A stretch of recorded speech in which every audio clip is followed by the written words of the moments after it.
everyone, my name is Dre and welcome to my reading slump journey. So for this video, I guess I'm going to do the Booktube Newbie tag. So ni-research ko at ginugal ko pa talaga itong mga tanong na to. May nag-text.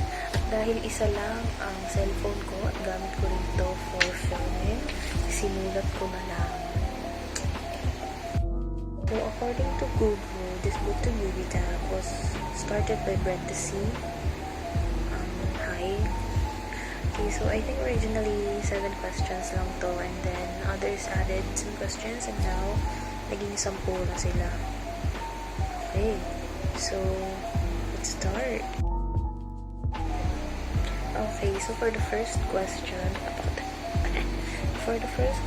sabi, why did you start this channel? So actually, I started this channel para lang mag-like ng mga video at makapag-comment, and then eventually I discovered Booktube, and then napag-isipan ko na why not mag-upload ng sarili kong content na hindi lang ako manonood. So I'm greatly influenced by a lot of different booktubers, especially local booktubers, maybe Gerald Grueso, I think yung last name niya. So Gerald from Gerald the Bookworm, and then actually I'm still starting to discover local booktubers kasi mas una ko nakilala yung international booktubers like Jessie the Reader, Ariel Bisset, and may nag-text ulit, nagpapabili ng jelly spaghetti. Okay, so like I said, mas una ko nakilala yung international booktubers, and ang recent idol ko ngayon sa booktube is Cindy from Read with Cindy. So if you are watching this, hi. Okay, so not only that, maybe I think I started this channel, or I'm trying to pursue uploading content that is related to books or bookish content.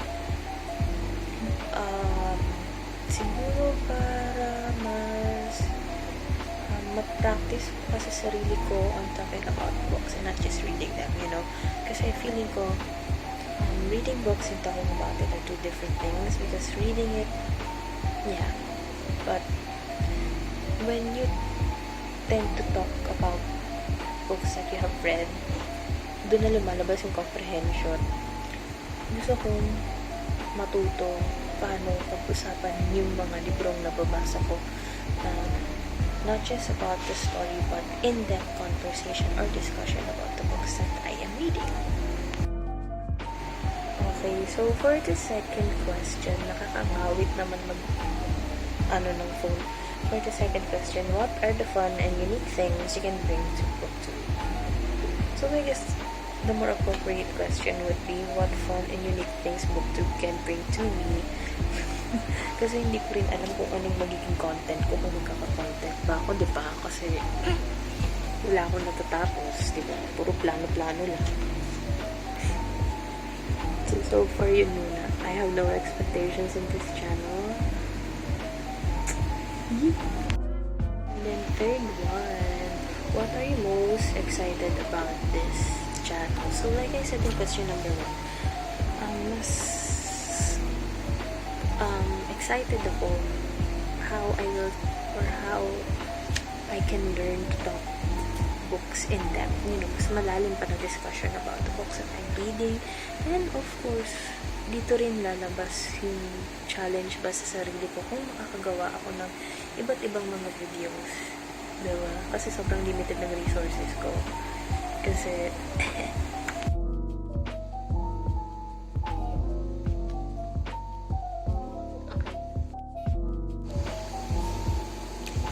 dugyot na, no? Kasi kanina bagong ligo pa ako. So bago ko matapos tong video na to, medyo marami na akong ginawa mula kanina. Let's continue. Saan ba ako titingin? Okay, so number 4, why do you love reading? Okay, so maybe because Nakaugalian ko ng magbasa since childhood. Since my mom is an elementary school teacher, sa public school siya nagtuturo. And yung best friend niya dun dati is yung dating librarian ng school. So, sa library ako tumatambay dati nung elementary ako. And then, and fun fact, sa library ako pinanganak. Not actually like a library, parang like study area or like mini library sa bahay nila daddy ko dati. So, dun ako pinanganak sa area na yon. Pero, nung pinanganak yata ako, hindi na siya ginagamit as library. But still, parang mini library siya sa bahay nila daddy. So, ayun. So, going back to the story. So, pagka nagpalit na ng books or nung nagpalit na ng books dun sa library ng school namin dati ng elementary, may isang set ng encyclopedia ng Disney. So, if I can figure how to edit this video, how to use the video editor that I just installed, baka ilagay ko yung picture ng encyclopedia na yun dyan. So, I think it's a wonderful world of Disney or wonderful world of knowledge. I don't know. And isang set siya, though hindi na siya kompletong set. Binigay siya sa akin like around more or less 10 books yata yung, or 10 encyclopedias yung isang set na yun. So, iba-ibang topic siya kada book. And then, pinaka nagustuhan ko dun is yung mythology na book. So, from a very young age, I think I was around 4th or 5th grade that time, I was very interested in Greek mythology na. And then, nung high school, so since sobrang interested nga ako sa Greek mythology because of that book set, nung high school, sobrang easy na lang yung Greek mythology na lesson namin. So, kahit di na ako mag-review noon that time. And then, nung college, sa next question na yata yun. Okay, so, let's go to question number 5 sa pagkukontinue ko ng kwento. So, question number 5, what book series got you into reading? So,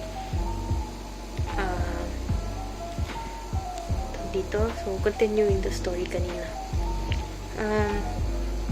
Since nagustuhan ko yung mythology, particularly Greek mythology, nagkaroon ako ng bookish friends nung college. Hi, Ate Kim and Ate Abby. So, ito, lalo-lalo na si Ate Abby kasi nag-exchange kami ng book. So, pinahiram ako or binigyan ako nung mga pinsan ko ng isang trilogy. I think it was The Summoning ata. Yun. Tapos nag-exchange kami ni Ate Abby. Pinahiram niya ako ng Percy Jackson and the Olympian series. Kaso, books 1 to 4 lang yun. So, hindi siya kompleto.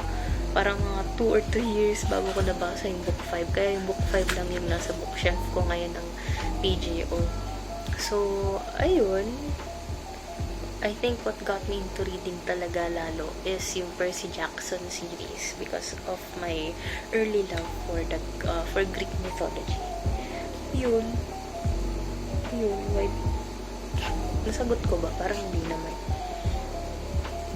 And then, shout out to Ate Abby. Naka na lang mga books mo na bibigay mo sa akin. Diyos ko. Okay. Next question. What questions would you ask your favorite booktuber? So, like I said before sa question kanina, what would I ask them? First, sa local, to Gerald the Bookworm. Paano ka nagkakaroon ng ganung kataas na energy sa mga videos mo? Sobrang fun and kakaiba siya. Like, pinapakita mo talagang ikaw sa mga videos mo. Like, wow.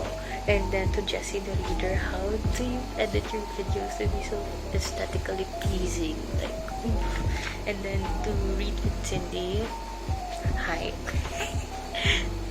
Okay, next question. Number 7. What challenges do you think? Hindi ka marunong magbasa, girl. Okay. What challenges do you think starting a booktube channel will be the hardest to overcome? So, I think yung continuously making content for the audience and for yourself to explore. I think that would be one of the challenges. And also, yung time constraint. Kasi, syempre, hindi nga ako makatapos ng isang libro sa isang linggo, diba? May nag-chat. Okay. So, hindi nga ako makatapos ng libro sa isang linggo, diba? What more, kaya makagawa ako ng video once a week or once a month.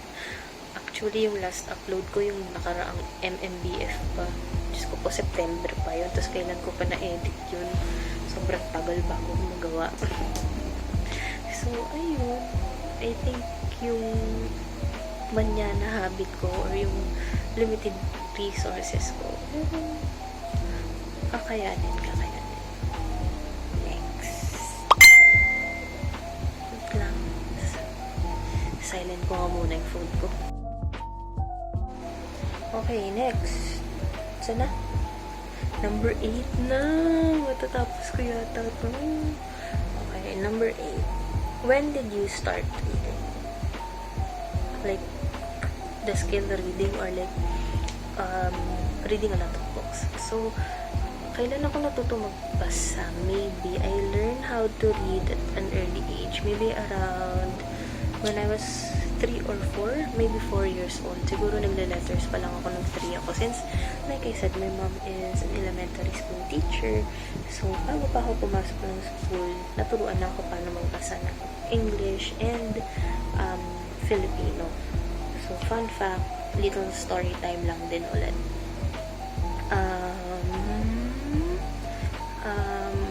Around 4 years old ako, saling kat-kit ako sa first school na pinagturuan ng nanay ko. Pero pinag-graduate ako kasi marunong daw ako magbasa. So, but like reading books, I think, aside from the encyclopedias that I've mentioned, I think I was introduced to novels nung high school. Kasi nauso nun si Babong. So, since wala akong pambili ng books, nangihiram lang ako. So, I think the first book that I read was ang paboritong libro ni Judas or aba nakakabasa na pala ako siguro.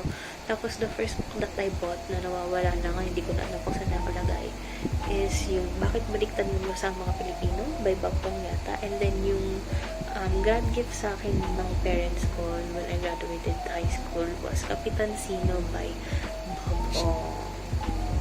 Ayun. Ano ba yun? Number 9. Where do you read? Sa bahay lang. Dito. Sa napakakalat kong kama. Like, ito. Ayun o. Tabi pa ako mga sa tapos. Meron pa ako. Ano ba ito? Super tips na hindi ko naman lagi ginagamit. So, actually, yeah. Katabi ko lang siya lagi. Son of Neptune. I've been reading this since April 28. And it's May 17. Hindi ko pa rin siya tapos.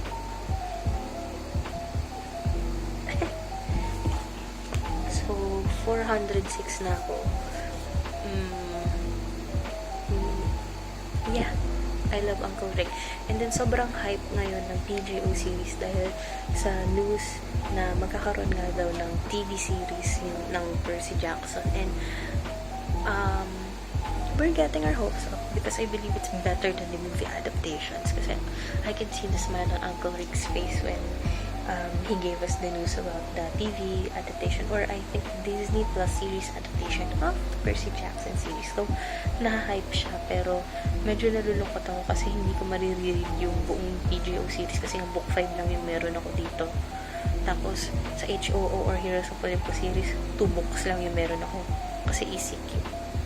Hindi ko pa kasi siya binilahat ng MMBF kasi walang pera. And last question na. Oh my God, natapos ko siya. What kind of books do you like to read? Okay, so for this question, actually, hindi ko rin alam. Kasi, di ba, I started with Babong books, and then, college, first book yata na nahiram ko is A Book to Remember. Diba, hiram-hiram lang, buhay tayo sa hiram. Tapos, nagbasa rin yata ako ng ebook ng The Fault in Our Stars. Yun, wala pa rin akong physical copy. And then, sa mga hiniram ko na books kay Ate Abby, bukod sa Percy Jackson series, ang natapos ko lang yata is Paper Towns by John Green. Kaya bumili ako ng physical copy kahit iba yung edition ng book sa Big Bad Wolf this year. What books do I like to read? Well, I think I'm into dystopian. Kasi una ko naging paboritong series is yung The Hunger Games. Tapos, ang top 2 spots sa favorite books ko is yung Sight. So, kakabili ko lang ng third book, which is The Toll. Hindi ko siya nababasa. So, baka basahin ko siya after ng The Son of Neptune. So, I think I'm into ganito. Anong genre ba to? Young adult? Genre ba yung young adult? Hindi ko alam eh. Middle grade ata to. Okay, so, ayun. I think I'm still exploring on different genres. Wala pa yata talaga akong paboritong genre. Or wala pa talaga akong paboritong like kinds of books. I have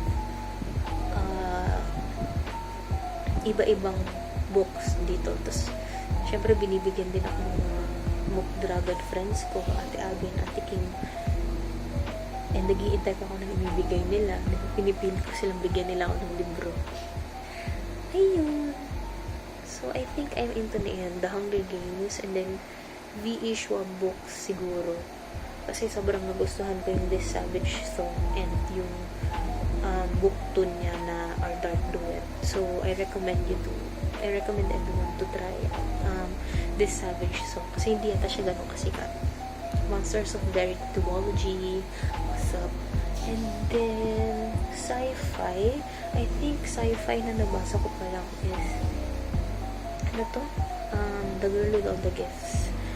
So, I think sci-fi yun. And then, The Fifth Wave, yung book 1 pa lang. And then, feeling ko magugustuhan ko din sa sci-fi itong Illuminae Files Trilogy. So, ayun, contemporary rin siguro. But I think I'm more into dystopian as of now. So, yeah, congrats me. Congratulations, Dre. At natapos mo tong video na to na pabulong-bulong lang, no? Okay. So, I'm planning to do other videos such as book hauls or TBRs or book reviews sa mga nabasa ko. Actually, kalahati na ng May, no? Pero, di pa ako nakakatapos ng isang book. Good lang. So, huwag na kayo magtaka sa pangalan ng channel ko, Reading Slump Journey. So, pagdasal nyo na sana makatapos ako ng maraming libro ngayon, no? Kahit malapit na mag-back to work, napakalapit na naman. Okay, so, sana rin naririnig nyo ako, no? Kasi nahihiya talaga magsalita dito. Okay, so sana ma-edit ka to, no? And pag napanood nyo na, okay, nag-vibrate na naman. Okay, so pag napanood nyo na, kung may manonood man, ibig sabihin, natapos ko yung video. So, yun lang po. Stay home, stay safe, read more, enjoy. Bye!